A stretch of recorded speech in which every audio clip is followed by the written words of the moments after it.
नमस्कार दोस्तों, चलिए जानते हैं हरियाणा की 50 फटाफट बड़ी खबरों को सिर्फ 10 मिनट में। लेकिन उससे पहले यह वीडियो आप किस जगह से देख रहे हैं हमें कमेंट में जरूर बताएं। हरियाणा में पेंशन पाने वालों के लिए राहत की खबर आई है। सरकार ने बुजुर्ग, विधवा और दिव्यांग समेत 13 श्रेणियों की सामाजिक पेंशन 200 रुपए बढ़ा दी है। अब लाभार्थियों को हर महीने 3,200 रुपए मिलेंगे। अधिकारियों का कहना है कि बढ़ी राशि मार्च से खातों में दिखनी शुरू हो सकती है, जिससे ग्रामीण परिवारों को सीधी मदद मिलेगी। महिलाओं के लिए शुरू हो रही लाडो लक्ष्मी योजना को लेकर प्रशासन ने तैयारी तेज कर दी है। नए पोर्टल का ट्रायल सफल बताया गया है और जल्द ही ब्लॉक स्तर पर पंजीकरण कैंप लगेंगे। योजना के तहत पात्र महिलाओं को 2,100 रुपए मासिक सहायता मिलेगी, जिससे घर खर्च और बच्चों की पढ़ाई में सहारा मिलने की उम्मीद है। पंचायतों को बेहतर काम के लिए प्रोत्साहित करने का फैसला भी हुआ है। मुख्यमंत्री नायब सिंह सैनी ने घोषणा की कि अब उत्कृष्ट पंचायतों को 50,000 रुपए की जगह 1 लाख रुपए इनाम मिलेगा। सरकार मानती है कि इससे गांवों में साफ सफाई, डिजिटल कामकाज और विकास योजनाओं को जमीन पर तेजी से लागू करने की प्रतिस्पर्धा बढ़ेगी। अनुसूचित जाति और जनजाति मामलों में सरकार ने सख्ती दिखाने के संकेत दिए हैं। नए निर्देशों के अनुसार पुलिस को 60 दिन में चार्जशीट दाखिल करनी होगी और पीड़ितों को तुरंत आर्थिक सहायता दी जाएगी। अधिकारियों का कहना है कि इससे न्याय प्रक्रिया तेज होगी और पीड़ित परिवारों को शुरुआती दौर में ही सहारा मिलेगा। प्रधानमंत्री की सोलर योजना के तहत हरियाणा में 2 लाख घरों को प्राथमिकता देने की तैयारी है। पीएम सूर्य घर के लिए जिला स्तर पर हेल्प डेस्क बनाए जा रहे हैं, ताकि लोग आवेदन और सब्सिडी प्रक्रिया समझ सकें। सरकार चाहती है कि ज्यादा परिवार अपने घर की बिजली खुद पैदा करें और बिल का बोझ कम करें। ITI छात्राओं और अनुसूचित जाति के विद्यार्थियों को टूल किट सहायता देने की प्रक्रिया शुरू हो गई है। पात्र छात्रों के खातों में 5,000 रुपए सीधे भेजे जाएंगे। अधिकारियों का कहना है कि इससे प्रशिक्षण पूरा करने के बाद युवाओं को तुरंत रोजगार शुरू करने में मदद मिलेगी और छोटे स्तर पर स्वरोजगार बढ़ेगा। शहरी गरीबों के लिए मकान योजना में हलचल तेज हुई है। गुरुग्राम और फरीदाबाद में सस्ते फ्लैट्स के लिए आवेदन जांच तेजी से चल रही है और जल्द ड्रॉ तारीख घोषित हो सकती है। स्थानीय प्रशासन का कहना है कि लक्ष्य है ज्यादा से ज्यादा पात्र परिवारों को शहरों में स्थायी छत उपलब्ध कराई जाए। केंद्रीय मंत्री रामदास अठावले के हरियाणा दौरे ने राजनीतिक माहौल गर्म कर दिया। झज्जर में उन्होंने राहुल गांधी पर निशाना साधते हुए विपक्ष की आलोचना की। स्थानीय नेताओं का कहना है कि बयानबाजी से आगामी चुनावी माहौल में राजनीतिक सक्रियता और तेज होने वाली है। आने वाले बजट सत्र को लेकर सत्ता और विपक्ष के बीच तनातनी दिख रही है। विपक्ष बेरोजगारी और भर्ती विवाद जैसे मुद्दों पर सरकार को घेरने की तैयारी में है। राजनीतिक विश्लेषक मानते हैं कि इस बार विधानसभा में जोरदार बहस और शोर शराबा देखने को मिल सकता है, क्योंकि चुनावी साल नजदीक माना जा रहा है। रोहतक के महम इलाके में महापंचायत के बाद रोहिंग्या मुद्दा चर्चा में आ गया है। ग्रामीणों ने अवैध रूप से रहने वालों को हटाने की मांग की है। प्रशासन का कहना है कि कानून के अनुसार पहचान और जांच की प्रक्रिया चल रही है और किसी भी कार्रवाई से पहले सभी तथ्यों की पुष्टि की जाएगी।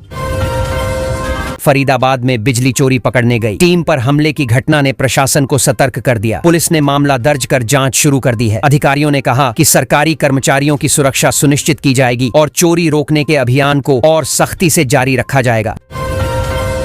राज्य में अफसरों के संभावित तबादलों की चर्चा तेज है। सूत्रों के मुताबिक कुछ IAS और HCS अधिकारियों की नई सूची पर मंथन चल रहा है। प्रशासनिक हलकों में माना जा रहा है कि बदलाव का मकसद जिलों में विकास परियोजनाओं की गति बढ़ाना और शासन व्यवस्था को ज्यादा प्रभावी बनाना है।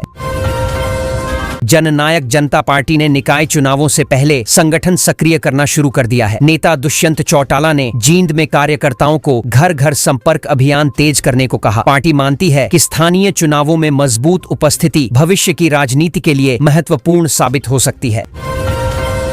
नूंह में त्योहारों से पहले शांति समिति की बैठक कर प्रशासन ने कानून व्यवस्था पर जोर दिया। सोशल मीडिया पर निगरानी बढ़ाने और अफवाह रोकने के निर्देश दिए गए हैं। अधिकारियों ने लोगों से अपील की कि किसी भी संदेश पर भरोसा करने से पहले सत्यापन करें, ताकि क्षेत्र में शांति और भाईचारा बना रहे। यमुनानगर और पंचकुला में अवैध खनन रोकने के लिए ड्रोन निगरानी शुरू की गई है। प्रशासन का कहना है कि इससे रात के समय भी गतिविधियों पर नजर रखी जा सकेगी। पर्यावरण विभाग उम्मीद कर रहा है कि तकनीक के इस्तेमाल से नदी और जमीन को नुकसान पहुंचाने वाले नेटवर्क पर लगाम लगेगी। हिसार में चल रहे कृषि मेले का आज समापन हो रहा है और किसानों में नई तकनीक को लेकर उत्साह दिखा। हाइड्रोजन ट्रैक्टर और टिकाऊ टायर जैसे मॉडल चर्चा में रहे। कृषि विशेषज्ञों का कहना है कि ऐसी तकनीक भविष्य में खेती की लागत घटाने और प्रदूषण कम करने में मदद कर सकती है। कैथल और करनाल के किसानों को गेहूं की फसल गिरने की चिंता सता रही है। मौसम में उतार चढ़ाव और तेज हवाओं से खेतों में नुकसान की खबरें हैं। कृषि विभाग सलाह दे रहा है कि किसान खेत की नमी संतुलित रखें और जरूरत पड़ने पर सहारा तकनीक अपनाएं ताकि उत्पादन पर असर कम पड़े।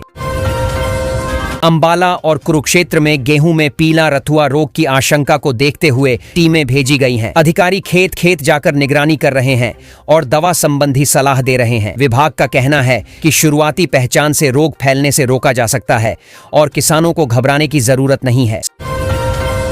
सरकार ग्रामीण युवाओं को ड्रोन पायलट बनाने की दिशा में आगे बढ़ रही है। 500 युवाओं को मुफ्त प्रशिक्षण देने की घोषणा हुई है। अधिकारियों का कहना है कि इससे खेती में छिड़काव, सर्वे और निगरानी जैसे काम आसान होंगे और युवाओं को आधुनिक तकनीक आधारित रोजगार के नए मौके मिल सकेंगे।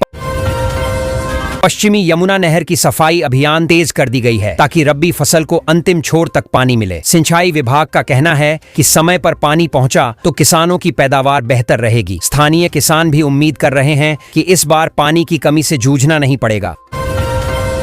सरसों की आवक को देखते हुए मंडियों में तैयारी पूरी की जा रही है। अधिकारियों ने छाया, पानी और बैठने की व्यवस्था सुनिश्चित करने को कहा है। सरकार चाहती है कि किसान बिना परेशानी अपनी उपज बेच सकें और खरीद प्रक्रिया सुचारू चले ताकि भुगतान में भी देरी न हो। मौसम विभाग ने बताया कि पश्चिमी विक्षोभ सक्रिय होने से 17-18 फरवरी को कई जिलों में बारिश और गरज चमक हो सकती है। किसानों और यात्रियों को सतर्क रहने की सलाह दी गई है। विशेषज्ञों का कहना है कि हल्की बारिश फसलों के लिए फायदेमंद भी हो सकती है अगर तेज हवा साथ न आए। सिरसा और फतेहाबाद में सुबह घना कोहरा रहने से यातायात प्रभावित रहा। विजिबिलिटी बेहद कम होने पर ट्रैफिक पुलिस ने सावधानी बरतने की सलाह दी। प्रशासन का कहना है कि ड्राइवर धीमी गति रखें और फॉग लाइट का इस्तेमाल करें ताकि दुर्घटनाओं से बचा जा सके। सीबीएसई की बोर्ड परीक्षाएं शुरू होने से पहले राज्य में परीक्षा केंद्रों के आसपास सख्ती बढ़ा दी गई है। सीबीएसई परीक्षा केंद्रों पर धारा 144 लागू रहेगी। अधिकारियों का कहना है कि इससे नकल और अव्यवस्था रोकने में मदद मिलेगी और छात्रों को शांत माहौल मिल सकेगा। हरियाणा पुलिस ने साइबर ठगी रोकने में बड़ी सफलता का दावा किया है। पिछले 24 घंटे में लगभग 50 लाख रुपए की धोखाधड़ी रोकी गई। पुलिस का कहना है कि गोल्डन ऑम्बर हेल्पलाइन पर तुरंत सूचना मिलने से रकम ट्रेस कर वापस कराई जा सकी, इसलिए लोगों से सतर्क रहने की अपील की गई है। सोनीपत के राय स्पोर्ट्स स्कूल में अंतर्राष्ट्रीय स्तर की नई शूटिंग रेंज बन रही है। खेल विभाग मानता है कि इससे प्रदेश के निशानेबाजों को बेहतर प्रशिक्षण मिलेगा। स्थानीय खिलाड़ियों को उम्मीद है कि आधुनिक सुविधाओं से राष्ट्रीय और अंतर्राष्ट्रीय प्रतियोगिताओं में उनका प्रदर्शन और मजबूत होगा। कोहरे के कारण दिल्ली, रोहतक और अंबाला रेल रूट पर कई पैसेंजर ट्रेनें देरी से चल रही हैं। रेलवे ने यात्रियों से समय देखकर निकलने की सलाह दी है। अधिकारियों का कहना है कि सुरक्षा को प्राथमिकता दी जा रही है, इसलिए गति कम रखी जा रही है और समय सारणी अस्थायी रूप से प्रभावित हो सकती है। कुरुक्षेत्र यूनिवर्सिटी ने नए पाठ्यक्रमों के लिए ऑनलाइन आवेदन फिर से शुरू कर दिए हैं। छात्रों को मौका दिया गया है कि वे पोर्टल पर जाकर फॉर्म भर सकें। विश्वविद्यालय प्रशासन का कहना है कि नए कोर्स रोजगार उन्मुख बनाए गए हैं ताकि पढ़ाई के बाद छात्रों को बेहतर करियर विकल्प मिल सके।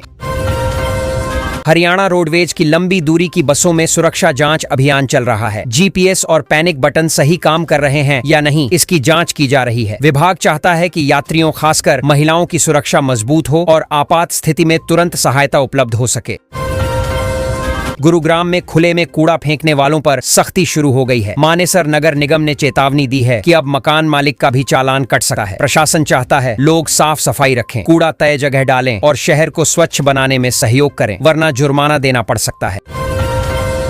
हरियाणा के किसानों के लिए राहत भरी खबर है। कृषि यंत्रों पर सरकार 50% तक अनुदान दे रही है। ट्रैक्टर, उपकरण, मशीनें और आधुनिक औजार सस्ते में मिल सकेंगे। आवेदन की अंतिम तारीख 16 फरवरी तय है, इसलिए किसान समय रहते ऑनलाइन फॉर्म भरकर योजना का लाभ उठा सकते हैं।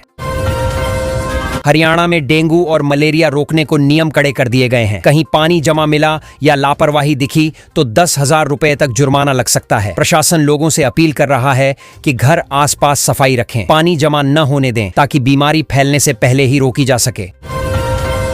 अगले 24 घंटे बाद मौसम करवट ले सकता है। इंडिया मीटेरोलॉजिकल डिपार्टमेंट ने 11 राज्यों में बारिश, तेज हवा और बदलाव की चेतावनी दी है। करीब 40 किलोमीटर प्रति घंटा तक हवा चलने का अनुमान है, इसलिए लोगों को सतर्क रहने, यात्रा सोच समझकर करने और मौसम अपडेट देखते रहने की सलाह दी जा रही है। हरियाणा में सरकार नई शहरी विकास योजना के तहत करीब 500 नए सेक्टर बसाने की तैयारी कर रही है। इसका मकसद तेजी से बढ़ती आबादी को बेहतर आवास, सड़क, पानी और सुविधाएं देना है। योजना लागू होने पर शहरों का विस्तार होगा, निवेश बढ़ेगा और रोजगार के नए मौके भी बनने की उम्मीद जताई जा रही है। गुरुग्राम में ट्रैफिक पुलिस ने ब्लैक शीशों वाली गाड़ियों पर सख्ती दिखाते हुए बड़ा अभियान चलाया है। जांच के दौरान सैकड़ों वाहन पकड़े गए और 809 चालान काटे गए। पुलिस का कहना है कि ऐसे शीशे सुरक्षा के लिहाज से खतरनाक होते हैं, इसलिए नियम मानना जरूरी है, वरना आगे भी कार्रवाई जारी रहेगी। इंडियन नेशनल कांग्रेस ने सोनीपत में पेंशन कटौती, रोजगार की कमी और ट्रेड डील जैसे मुद्दों को लेकर प्रदर्शन किया। नेताओं ने कहा कि आम लोगों की परेशानियां बढ़ रही हैं, इसलिए सरकार को नीतियों पर दोबारा सोचने की जरूरत है। प्रदर्शन के दौरान कार्यकर्ताओं ने नारे लगाए और मांगों को जल्द मानने की अपील की। हरियाणा के लोगों को जल्द सस्ती बिजली मिलने की उम्मीद बढ़ गई है, क्योंकि सरकार ने नई योजना को मंजूरी दे दी है। इस फैसले से घरेलू उपभोक्ताओं और छोटे कारोबारियों को राहत मिल सकती है। माना जा रहा है कि बिल कम होंगे और ऊर्जा व्यवस्था मजबूत बनेगी, जिससे आम आदमी की जेब पर बोझ घटेगा।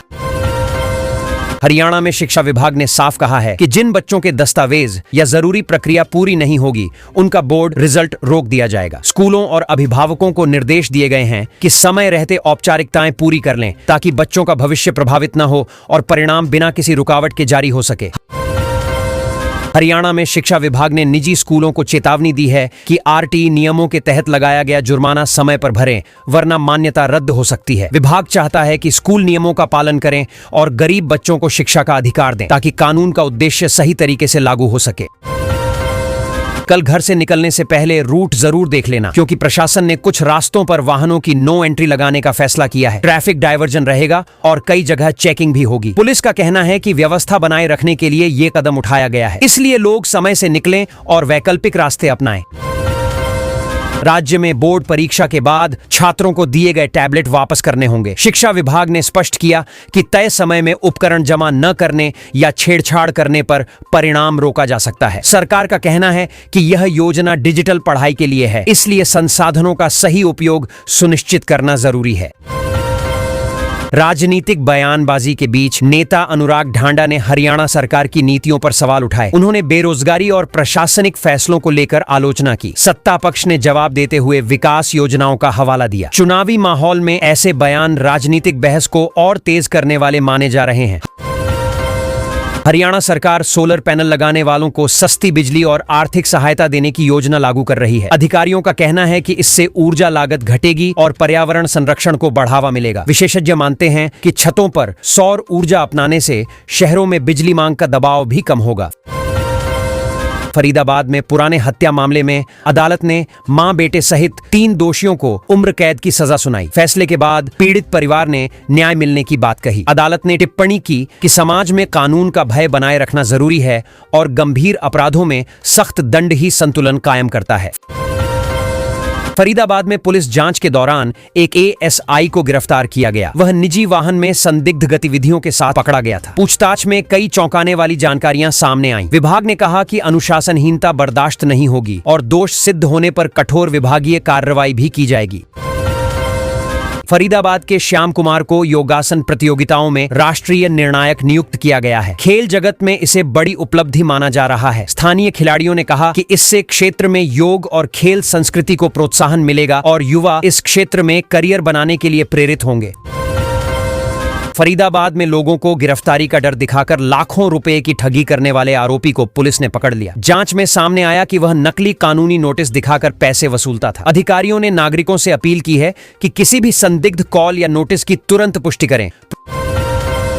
प्रॉपर्टी आईडी संबंधी शिकायतों के समाधान के लिए फरीदाबाद में कॉल सेंटर स्थापित किया जाएगा। नगर निगम का कहना है कि इससे लोगों को दफ्तरों के चक्कर नहीं लगाने पड़ेंगे। ऑनलाइन और फोन सुविधा से दस्तावेज सत्यापन और समस्या निवारण तेजी से होगा, जिससे प्रशासनिक प्रक्रिया अधिक पारदर्शी बनेगी। गुरुग्राम में स्थित एसजीटी यूनिवर्सिटी ने छात्रवृत्ति वितरण समारोह आयोजित कर मेधावी छात्रों को सम्मानित किया। संस्थान ने कहा कि आर्थिक रूप से कमजोर लेकिन प्रतिभाशाली विद्यार्थियों को उच्च शिक्षा से जोड़ना उद्देश्य है। कार्यक्रम में शिक्षकों, अभिभावकों और उद्योग प्रतिनिधियों ने भाग लिया और शिक्षा को अवसर का सबसे मजबूत साधन बताया। गुरुग्राम में एक निजी विवाद चर्चा का विषय बना। जब पत्नी ने अपने ज्योतिषी पति को कार में दूसरी महिला के साथ पकड़ लिया, मौके पर कहासुनी हुई और मामला पुलिस तक पहुंचा। अधिकारियों ने दोनों पक्षों को समझाकर शांत कराया और कानूनी कार्रवाई से पहले पारिवारिक समाधान की कोशिश की जा रही है।